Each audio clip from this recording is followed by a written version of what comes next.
Hello friends, welcome to baby English tutorial. আমি বন্দনা। বন্ধুরা, আজকে আমাদের অ্যান্টোনিম এবং সিনোনিম সিরিজের 5 নম্বর ক্লাস। এই ক্লাসে আমরা অনেক নতুন নতুন শব্দ শিখব, যে শব্দগুলো একাধারে আমাদের রিটেন এবং স্পোকেন ইংলিশে কাজে লাগবে, অন্যদিকে আমাদের স্টক অফ ওয়ার্ডস বা শব্দ ভাণ্ডারও বৃদ্ধি পাবে।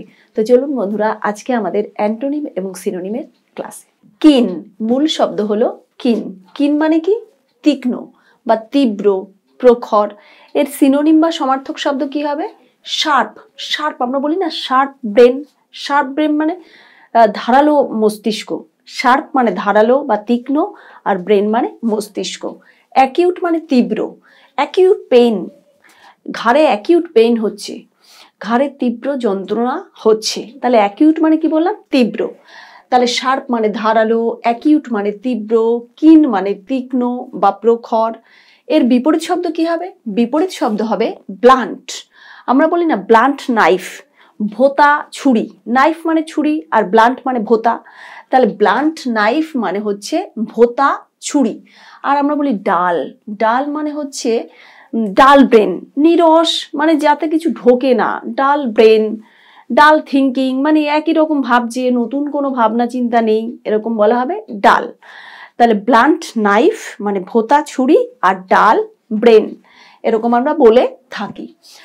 তারপরেরটা আছে আইডিয়া। আইডিয়া মানে ধারণা। আমরা বলি না একটা আইডিয়া এসছে, একটা নতুন প্ল্যান এসছে, তাহলে আইডিয়া মানে হচ্ছে ধারণা। এই ধারণার নিয়ারেস্ট মিনিং বা সমার্থক শব্দ কি হবে? নোশন। নোশন মানেও কিন্তু ধারণা। নোশন মানে কিন্তু নেশান নয়, নেশান বানান কিন্তু আলাদা। নোশন, নোশন মানে হচ্ছে ধারণা। অপিনিয়ন মানে মতামত। আর এর বিপরীত শব্দ কি হবে? বিপরীত শব্দ হবে রিয়ালিটি। বিপরীত শব্দ হবে রিয়ালিটি মানে বাস্তবতা। অর্থাৎ এই নোশন, অপিনিয়ন, আইডিয়া এগুলো হচ্ছে একটা অবাস্তব কিছু, মানে একটা ভেবে রাখা কিছু যেটার কোনো প্র্যাকটিক্যাল ফর্ম নেই। আর প্র্যাকটিক্যাল ফর্ম আছে, এরকম কি বোঝাবো? বোঝাবো হচ্ছে রিয়ালিটি। রিয়ালিটি মানে বাস্তবতা। রিয়ালিটি মানে কি বললাম? বাস্তবতা।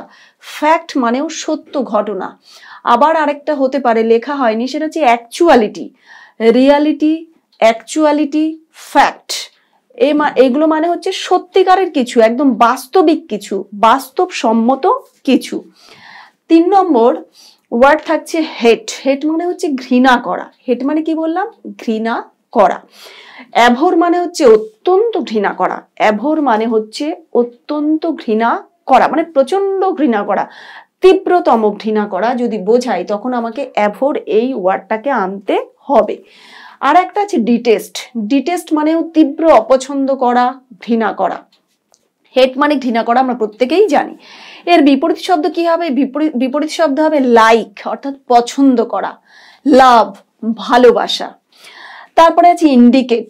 ইন্ডিকেট মানে প্রকাশ করা, ইঙ্গিত করা, নির্দেশ করা। আমরা বলি না যে কারেন্টের ইন্ডিকেটর দেখে আমরা ইন্ডিকেটর যে বোর্ডের ভিতরে থাকে না, যে কারেন্ট আছে কিনা, যেটা দেখলে বোঝা যায় একটা লাল আলো, তাহলে ওই লাল আলোটাকে বলা হয় ইন্ডিকেটর। কি বলা হয়? ইন্ডিকেটর। ইন্ডিকেটরের কাজ হচ্ছে ইন্ডিকেট করা, অর্থাৎ নির্দেশ করা, প্রকাশ করা যে কারেন্ট আছে কি নেই।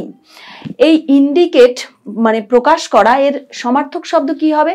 সমার্থক শব্দ হবে শো। শো মানে দেখানো যে কারেন্ট আছে কি নেই। মার্ক, মার্ক মানেও চিহ্নিত করা, নির্দেশ করা, এরকম হতে পারে। মার্ক মানে মার্কা মারা, অর্থাৎ একদম দেখিয়ে দেওয়া যে আছে কি নেই। এর বিপরীত শব্দ কি হবে? বিপরীত শব্দ হবে কনসিল, মানে গোপন করা। কনসিল মানে কি বললাম? গোপন করা। আমরা প্রত্যেকেই জানি, যারা মেয়েরা যদি মানে লুকোনো দাগ, দাগ লুকোনোর জন্য মুখে বা কোনো জায়গায় কোনো দাগ থাকলে, বিশেষ করে মুখে কোনো দাগ থাকলে, সেটা লুকোনোর জন্য একটা ক্রিম পাওয়া যায়, তাকে বলে কনসিলার। কি বলে? কনসিলার। অর্থাৎ কনসিল বা গোপন রাখে যে দাগটা, যে ক্রিমটা মাখলে দাগ দেখা যাবে না, দাগটা গোপন থাকবে, তাকে বলা হবে কনসিলার। কনসিলারের কাজ কি? কনসিল করা। কনসিল করা মানে গোপন করা। এইটা মানে যদি ইন্ডিকেট মানে প্রকাশ করা হয়, আর তাহলে কনসিল মানে কি হবে? গোপন করা, অপ্রকাশিত রাখা। আর একটা হবে হাইড। হাইড মানে লুকোনো, লুকিয়ে রাখা। আমরা বলি না, আমরা ছোটবেলা থেকে সবাই পলাটু বা লুকোচুরি খেলি, ওই লুকোচুরি খেলার ইংলিশ হচ্ছে হাইড অ্যান্ড সিক। হাইড মানে লুকোনো, সিক মানে খোঁজা। তাহলে হাইড মানে লুকোনো কিন্তু আমরা প্রত্যেকেই জানলাম। আর খেলাটার লুকোচুরি খেলার নাম কি? লুকোচুরি খেলার নাম হচ্ছে হাইড মানে লুকোনো, অ্যান্ড মানে এবং, সিক মানে খোঁজা। তাহলে বুঝলাম যে লুকোনোর দুটো ইংলিশ, একটা হচ্ছে কনসিল, একটা হচ্ছে হাইড। এরপরে আছে ইমাজিনারি। ইমাজিনারি মানে কাল্পনিক। ইমাজিনারি মানে হচ্ছে কাল্পনিক। ইমাজিন থেকে ইমাজিনারি এসছে। ইমাজিন মানে কল্পনা করা, সেখান থেকেই এসছে ইমাজিনারি মানে কাল্পনিক। এর সমার্থক শব্দ কি হবে? সমার্থক শব্দ হবে ফেন্সিফুল। কি হবে? ফেন্সিফুল, অর্থাৎ কল্পনা প্রবণ, মানে কল্পনায় ভর্তি।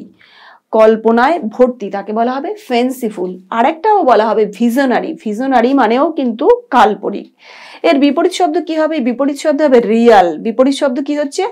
Real, actual, factual. কতগুলো বললাম? ইমাজিনারি, ইমাজিনারি মানে কাল্পনিক। এই কাল্পনিক এর বিপরীত শব্দ কি হবে? বিপরীত শব্দ হবে রিয়াল। রিয়াল মানে সত্যিকারের ঘটনা। অ্যাকচুয়াল মানেও আসল ঘটনা। আর একটাও লিখিনি কিন্তু হতে পারতো হচ্ছে ফ্যাকচুয়াল। ফ্যাক্ট থেকে ফ্যাকচুয়াল। তো এরকম নতুন নতুন শব্দ আমরা আরো জানবো। হিউজ। হিউজ মানে হচ্ছে বিশাল বা বড়। হিউজের নিয়ারেস্ট মিনিং বা সমার্থক শব্দ কি হবে? বিগ। বিগ মানেও বৃহৎ বা বড়।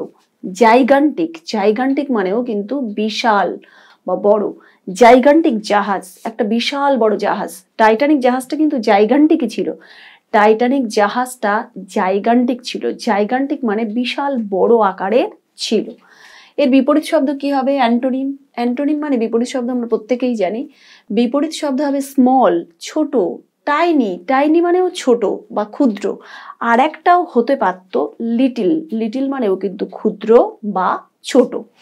তারপরের শব্দ আছে ইরিটেট। ইরিটেট মানে বিরক্ত করা। আমরা বলি না ইরিটেশন। ইরিটেশন হচ্ছে নাউন আর ইরিটেট হচ্ছে ভার্ব।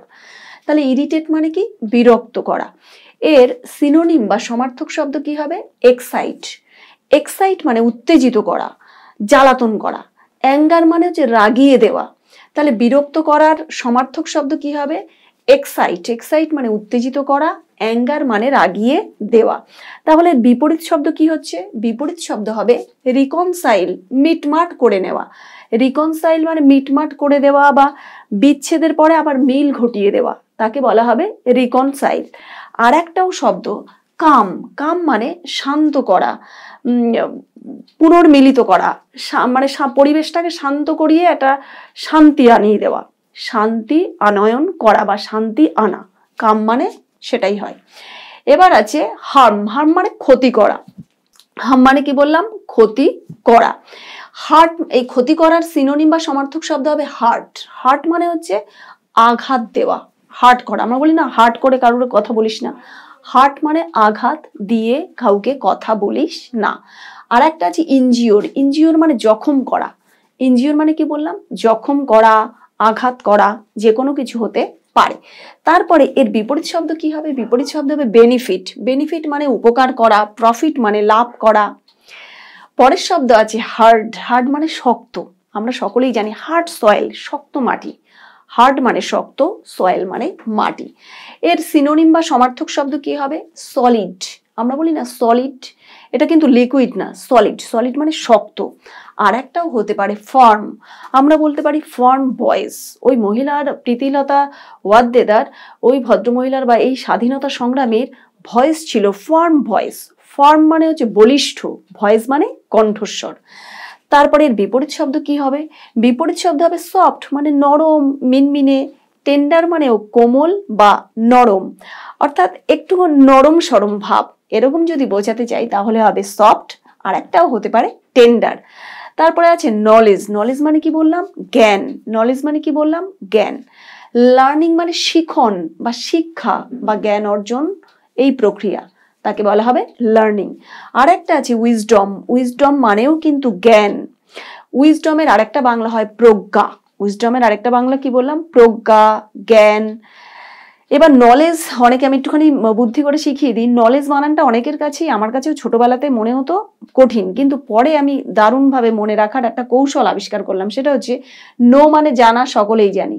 নো মানে জানা, নো নিউ নোন, নোর সঙ্গে লেস যোগ করে দিলেই নলেজ হয়ে গেল। নো মানে জানা আর লেস মানে তার সঙ্গে LEDGE যোগ করে দিলাম, তাহলে নলেজ হয়ে গেল, নলেজ মানে জ্ঞান, অর্থাৎ no less equal to knowledge. এর বিপরীত শব্দ কি হবে? বিপরীত শব্দ ইগনোরেন্স, ইগনোরেন্স মানে অজ্ঞতা, অজ্ঞানতা, ফলি মানে মূর্খতা। তো এরকম অনেক নতুন নতুন শব্দ আমরা জানবো।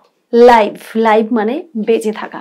এই লাইভ শব্দটাকে কেউ কেউ লিভও বলে, যেমন I live in Gobardanga, I live in Gobardanga, দুটোই হতে পারে, লাইভও হতে পারে, লিভও হতে পারে, উচ্চারণ কিন্তু দুটোই সঠিক।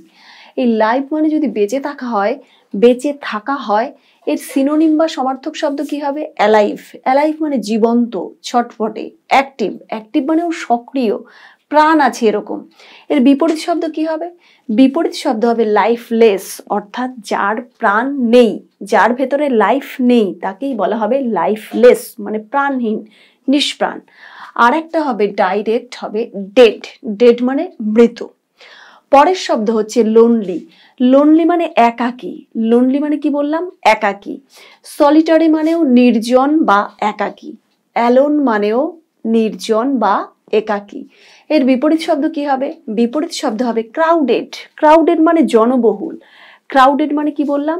জনবহুল, অর্থাৎ অনেক লোকজন রয়েছে এরকম জায়গা। আমরা বলি না crowded city, Kolkata is a crowded city, Kolkata হয় একটা জনবহুল শহর।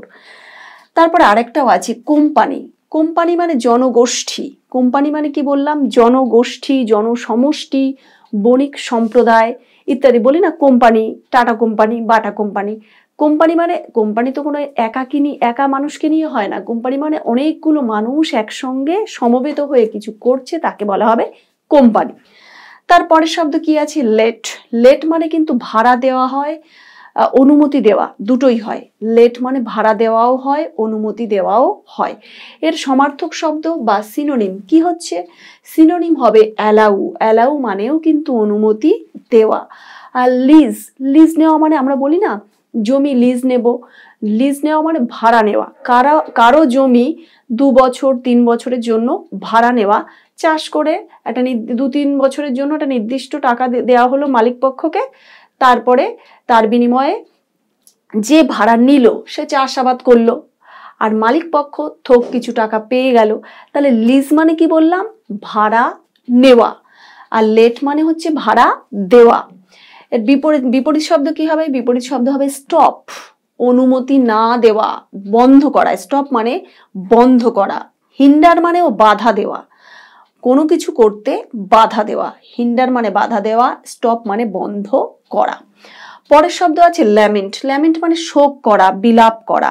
সরো মানেও কিন্তু শোক করা, বিলাপ করা, দুঃখ করা। সরো মানে ডাইরেক্ট শোক করা না হলেও সরো মানে দুঃখ করা, দুঃখ প্রকাশ করা। আর ল্যামেন্ট মানে ডাইরেক্ট শোক করা। গ্রিভ মানেও দুঃখ পাওয়া, এরকম হতে পারে গ্রিভ, গ্রিভ মানে দুঃখ পাওয়া। এর বিপরীত শব্দ কি হবে? রিজয়েস, রিজয়েস মানে আনন্দ করা, আনন্দ প্রকাশ করা। রিজয়েস মানে কি বললাম? আনন্দ করা অথবা আনন্দ প্রকাশ করা। আর একটাও আছে এনজয়, এনজয় মানে তো আনন্দ করা, উপভোগ করা, প্রত্যেকে আমরা জানি। তাহলে এনজয় মানেও কিন্তু আনন্দ করা, রিজয়েস মানেও আনন্দ প্রকাশ করা। শোক করার বিপরীত শব্দ তো আনন্দ প্রকাশ করাই হবে। তারপরে মডার্ন, মডার্ন মানে কিন্তু আধুনিক। মডার্ন মানে কি বললাম? আধুনিক। আমরা বলি না আমরা মডার্ন সিভিলাইজেশনে বাস করি, মডার্ন সিভিলাইজেশন মানে আধুনিক সভ্যতা, মডার্ন মানে আধুনিক, সিভিলাইজেশন মানে সভ্যতা। তাহলে মডার্ন মানে যদি আধুনিক হয়, এর সমার্থক শব্দ বা সিনোনিম কি হবে? কি হবে? রিসেন্ট। আমরা বলি রিসেন্ট টাইম মানে সাম্প্রতিক সময়, রিসেন্ট মানে সাম্প্রতিক, মডার্ন মানে আধুনিক, নিউ মানে নতুন, নভেল মানেও কিন্তু নতুন। অনেকগুলো শব্দ এখানে লেখা আছে। নভেল, নভেল মানে কিন্তু উপন্যাস, আমরা প্রত্যেকে জানি নভেল মানে উপন্যাস, কিন্তু একই বানান একই উচ্চারণ, নভেল মানে কিন্তু নতুনও হয়, নভেল আইডিয়া, নতুন একটা আইডিয়া এসছে। তাহলে এর বিপরীত শব্দ কি হবে? বিপরীত শব্দ হবে এনসিয়েন্ট, এনসিয়েন্ট মানে হচ্ছে প্রাচীন। আমরা বলি না মডার্ন সিভিলাইজেশন আধুনিক সভ্যতা, এর বিপরীত শব্দ হবে এনসিয়েন্ট সিভিলাইজেশন, এনসিয়েন্ট মানে প্রাচীন, সিভিলাইজেশন মানে সভ্যতা, এজেড মানে বয়স্ক অর্থাৎ বয়স্ক সভ্যতা মানে যে সভ্যতার অনেক পুরনো হয়ে গেছে। ওল্ড, ওল্ড মানে ডাইরেক্ট পুরনো, ওল্ড মানে পুরনো বয়স্ক। ওল্ড এজ আমরা বলি না, ওল্ড এজ মানে একদম মানে বয়স্ক মানুষ, বয়সকাল একদম। ওল্ড মানে পুরনো, আর এজ মানে বয়স, আমরা প্রত্যেকেই জানি। তো আমাদের এই ক্লাসটা, অ্যান্টোনিম সিনোনিমের ক্লাসটা আপনাদের কেমন লাগলো কমেন্ট সেকশনে কমেন্ট করে জানাবেন। ভালো লাগলে লাইক করবেন, সাবস্ক্রাইব করে পাশে থাকবেন, আর বেল আইকনটি অবশ্যই অন রাখবেন। সবাই ভালো থাকবেন। Thanks to all.